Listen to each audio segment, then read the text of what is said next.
இதான் மக்கா நான் வேலை பார்க்குற கம்பெனி. பார்த்தீங்களா இவ்வளோ இப்போ இந்த பாலைவனத்தை எப்படி ரெடி பண்ணி எடுத்துருக்கேன்னு பார்த்தீங்களா. இது எங்கள் சைட்டில் ஓடுற வண்டி எல்லாம் டெய்லி ஒவ்வொரு ட்ரெய்லரில் சாணம் வந்துகிட்டே இருக்கும். பார்த்தீங்களா எவ்வளோ சாணம் நிற்குதுன்னு கண்டெய்னர் எல்லாம் டெய்லி வரும் சாணம். அப்புறம் இதான் எங்கள் ரூம் அக்காமடேஷன். இப்போ தான் எல்லாம் வேலை முடிஞ்சு அப்படியே இருக்குது. எல்லாம் வெளியே லைனுக்கு ஓடுறவங்க. நான் இப்போ என்னோடய ரூமுக்கு தான் போயிட்டுருக்கேன். அது வரைக்கும் உள்ள வீடியோ இதில் அப்லோடு பண்ணேன். சரியா,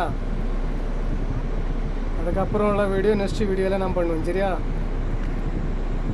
நீங்கள் இதை பார்த்துட்டு உங்களுக்கு பிடிச்சவங்க லைக் போடுங்க, ஷேர் பண்ணுங்கள், சப்ஸ்கிரைப் பண்ணுங்கள். சரியா, ஓகே, பாய்.